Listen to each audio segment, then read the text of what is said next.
युवराज वज्रसेन, इस वन में आखेट योग्य तो कोई पशु दिखाई नहीं पड़ता।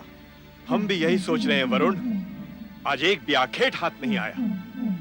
हमारा कितना समय वन में भटकने में ही नष्ट हो गया। सुना है इस वन में 12 सिंगा मृग अधिकतम दिखाई देते हैं। हमारी इच्छा थी कि आज किसी भयानक पशु से मुठभेड़ हो। बेचारे मृगों को मारना कोई वीरता की बात नहीं है। सत्य है युवराज, परंतु हमें कुछ देर विश्राम करना आवश्यक है, क्योंकि हमारे साथी भी जल के लिए व्याकुल हो रहे हैं। ओम महारुद्राय स्वाहा। वो देखो, दूर एक आश्रम दिखाई दे रहा है। वहीं जल मिलेगा। कुछ देर विश्राम भी कर लेंगे।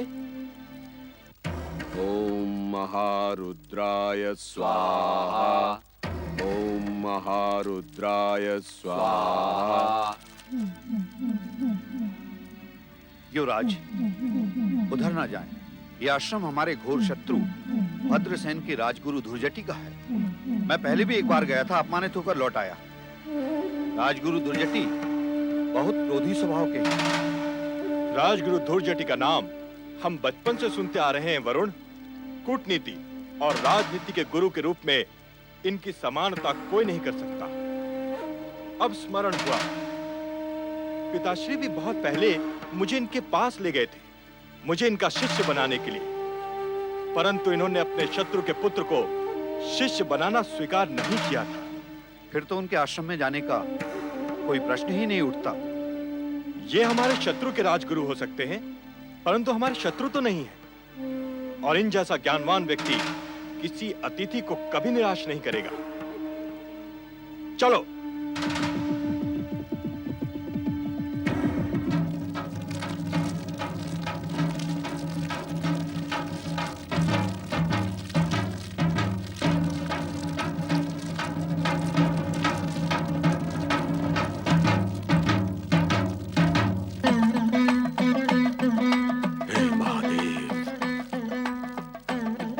देवाधिदेव, आपके इस भक्त का ऐसा घोर अपमान, ऐसा तिरस्कार आज से पूर्व कभी नहीं हुआ। उस उत्तंड राजकुमारी ने मर्यादा की सारी सीमाओं को लांघकर हमें मारने के लिए खड्ग उठा लिया। वो तो आपकी कृपा थी कि हम यहाँ जीवित लौट आए। अब कुछ ऐसा करें भोलेनाथ कि हमारा धधकता हुआ हृदय शांत हो सके।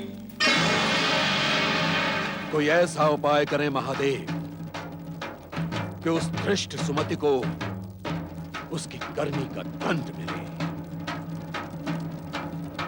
जब तक ऐसा नहीं होगा शिव शंकर, हमारा तप्त हृदय इसी हवन कुंड की अग्नि की भांति जलता रहेगा।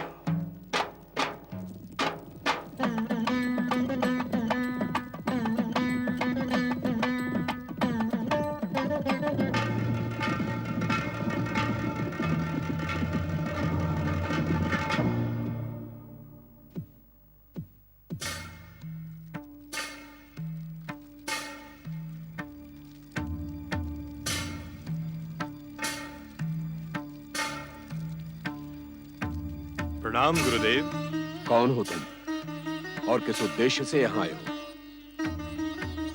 कहीं तुम लोगों को वत्स देश की राजकुमारी सुमति ने तो यहाँ नहीं भेजा।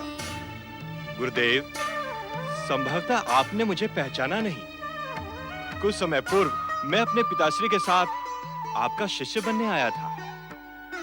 आपकी स्मृति तीक्ष्ण है, आपकी बुद्धि का सभी सम्मान करते हैं। ऐसा हो ही नहीं सकता कि मैं आपकी स्मृति से ओझल हो जाऊं। कहीं तुम दशानन देश के महाराज चित्रांगद के पुत्र वज्रसेन तो नहीं हो? अर्थात तुम महाराज भद्रसेन के घोर शत्रु के पुत्र हो। अब ये बताओ कि इस समय तुम यहाँ किस प्रयोजन से आए हो? आपका शिष्यत्व प्राप्त करने। क्या तुम्हें यह स्मरण नहीं कि हमने तुम्हें शिष्य बनाना अस्वीकार कर दिया था? समय के साथ निश्चय बदल जाते हैं गुरुदेव। भले ही मैं आपके आश्रित राजा भद्रसेन के शत्रु का पुत्र हूँ, परंतु मैं आपसे गुरु शिष्य का संबंध स्थापित करने आया हूँ। गुरु शिष्य के बीच में कोई शत्रुता संभव ही नहीं है। वज्रसेन, अब हम वत्स देश के राजगुरु नहीं रहे। समझ लो कि हमारे और उनके बीच एक नई शत्रुता स्थापित हो चुकी है। राजा भद्रसेन के शत्रु भी अब हमारे शत्रु नहीं रहे। अर्थात अब सारी स्थिति बदल गई है। अब मैं आपके शत्रु का पुत्र नहीं रहा। आपसे अधिक भला यह सत्य कौन जान सकता है कि शत्रु का शत्रु मित्र होता है। अब तो मुझे अपना शिष्य बनाने में आपको कोई बाधा नहीं होगी। वज्रसेन, तुम बार बार हमें गुरुदेव कहकर पुकार रहे हो। अब तो हमें तुम्हें अपना शिष्य बनाना ही होगा। मैं धन्य हुआ गुरुदेव, मेरा जीवन धन्य हो गया।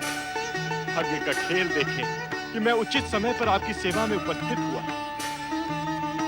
यह सत्य है वज्रसेन कि तुम उचित समय पर आए, परंतु हमारा शिष्यत्व ग्रहण करने से पूर्व तुम्हें हमारी एक मांग पूरी करनी है।